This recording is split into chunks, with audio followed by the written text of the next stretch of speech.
सोचिए कि हमको टीम बनाना है और टीम बनाने के लिए सिंपल तरीका है, हमको सीडी से पीडी, सीडी से पीडी, सीडी से पीडी, सीडी से पीडी, सीडी से पीडी, सीडी से पीडी, बस सीडी से पीडी के प्रमोशन पे काम करना है, सीडी से पीडी के प्रमोशन पे काम करना, आगे का प्रमोशन का चिंता नहीं करना। अगर सीडी से पीडी का प्रमोशन पर टारगेट हुआ तो जहां हमको 25 सेल चाहिए वहां 50 सेल मिलेगा, जहां 50 चाहिए वहां 100 सेल मिलेगा। यस और नो? Yes sir.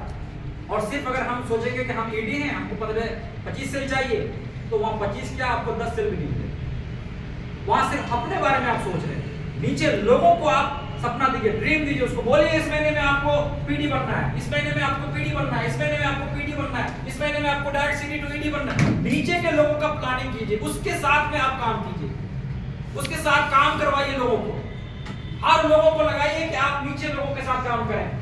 और साथ के साथ दूसरा काम ये कीजिए कि ऊपर जो लोग हैं उनमें जो कमियां हैं वो ठीक करें, नीचे से लोग ऊपर आए और ऊपर में जो लोग हैं जो उनमें कमियां हैं वो ठीक करें। अगर लाइनें ज्यादा मूव नहीं हो रही तो लाइनें मूव करवाएं, अगर ट्रेनिंग नहीं ले रहे हैं, अगर एजुकेशन की कमी है तो वो करे, लीडरशिप की कमी है तो वो हो, समझ पा रहे? अगर वो जो है मतलब डिमोटिवेट रह रहा है, किसी की बात नहीं सुन रहा है तो वो ठीक हो।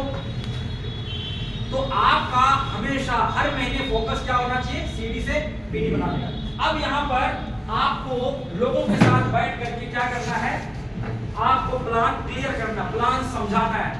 छुपाकर आप कोई भी चीज अगर रख रहे हैं और बाद में अगर लोगों को पता चलता है तो फिर उससे लोगों का विश्वासघात होता है। क्या होता है? आज हम किसी को उल्टा सीधा कह के कैसे भी करके यहाँ पे रोक ले रहे हैं, बाद में पता चलता है तो दिक्कत हो जाती है। उसको सब कुछ, मैं देखा हूं बहुत लोगों को जो कहते हैं मुझे तो सब कुछ पसंद है लेकिन ये पसंद नहीं है कि ऐसा क्यों नहीं बोला, इस तरह से क्यों नहीं समझाया गया। मैं इस बात को मानता हूं कि डायरेक्टली नहीं बताया जा सकता, किसी को आते ही जिस दिन आया उसी दिन हम बैठ के पूरा क्लियर नहीं कर सकते, लेकिन थोड़ा थोड़ा करके बता तो सकते हैं ना भाई। एक हफ्ते में एक आदमी का प्लान क्लियर होना चाहिए कि नहीं होना चाहिए? होना चाहिए। आदमी को पता होना चाहिए कि यहाँ पर किस तरह से काम करेंगे, हम प्रमोशन देंगे, कैसे हम चेक बनाएंगे, कैसे बड़ा पैसा कमाएंगे, पता होना चाहिए।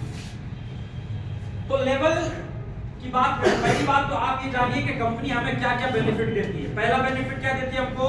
Retail profit. दूसरा क्या देती है? Performance bonus. कितना परसेंट देती है? टोटल 24%। उसके बाद कंपनी देती है हमको एसटीपी बोनस। उसके बाद देती है लॉयल कस्टमर क्लब जिसमें 11% पैसा देती है। उसके बाद ईडी क्लब है, ईडी क्लब 1। ईडी क्लब 1 में 4% पैसा बांटती है। ईडी क्लब 2 में टोटल 12% पैसा बांटती है। उसके बाद एसडी डेवलपमेंट क्लब में 24% पैसा बांटती है। ट्रेवल फंड में 4% पैसा देती है। बाइक और कार फंड में 4.5% देती है। हाउस इन्वेस्टमेंट फंड में 2.5% पैसा देती है। उसके बाद एलसीसी एलडीडी क्लब में, एलसीसी स्टार एलडीडी क्लब में 4% पैसा देती है और एलसीसी जीडी क्लब में, एलसीसी स्टार जीडी क्लब में 2% पैसा देती है। उसके बाद जनरेशन रॉयल्टी आरडी में, आरडी एलडीडी जीडी में टोटल मिला करके 13% पैसा बांटती है। उसके बाद डिफरेंशियल रॉयल्टी एलडीडी जीडी में जो है 7% पैसा बांटती है। परफॉर्मेंस क्लब एक्स्ट्रा बीडी उसमें जो है पैसा कंपनी देती है। उसके बाद ऑफर्स के लिए कंपनी 2% पैसा रखती है, इसका कंपनी समय समय पे ऑफर देती है। तो दोस्तों हमारे पास पैसा सिर्फ एक तरह से नहीं आता, ये सारे तरीके से पैसा आता है। तो प्लान में बहुत सारी कंपनी के प्लान में क्या होता है? सिर्फ परफॉर्मेंस पे ही काम चलता है ना? First level, second level, third level, fourth level, इस पे इतना, इस पे इतना, इस पे और कुछ नहीं, और ज्यादा कुछ तो उसमें कार फंड, हाउस फंड ये थोड़ा बहुत ऐड कर देते हैं। लेकिन यहाँ पर आप देखिए एक ईडी व्यक्ति जो ईडी बना है, अगर वो ईडी क्लब को क्वालिफाई करता है तो वो बहुत ज्यादा पैसा कमा सकता है। एसडी क्लब को क्वालिफाई करता है उसमें बहुत ज्यादा पैसा कमा सकता है, क्योंकि जितना टोटल परफॉर्मेंस बोनस में कंपनी पैसा दे रही है उतना पैसा एसडी क्लब में दे रही है। तो आप जब परफॉर्मेंस बोनस से भी पैसा कमा रहे होंगे, एसडी डेवलपमेंट क्लब से भी पैसा कमा रहे होंगे, ईडी क्लब से पैसा कमा रहे होंगे, उसके अलावा आप जो है एलसीसी से भी कमा रहे होंगे, कुल मिला के आपको रिटेल बेनिफिट मिलता ही है। अगर आप प्रोडक्ट वगैरह लेते हैं उसमें आपको रिटेल प्रॉफिट मिलता है। बाइक फंड आपको मिल रहा होगा, हाउस फंड मिल रहा होगा, आपको ट्रेवल फंड मिल रहा होगा।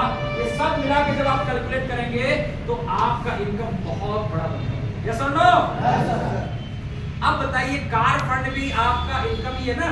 Yes sir. आपको पैसे देकर कार खरीदना, कमाकर कहीं पे काम कर रहे हैं, कमाकर उससे आपको कार भी खरीदना है, उससे आपको घर भी बनाना है, उससे आपको घूमना भी है, वो काम आपका कंपनी अलग से कर रही है। आप जो कमा रहे हैं कमा ही रहे, उसके अलावा आपका इधर भी आपका जुड़ रहा है। आपको कार के लिए चिंता नहीं करना, आपको घर के लिए चिंता नहीं करना, आपको घूमने के लिए चिंता नहीं करना। ये जो 3 चीजें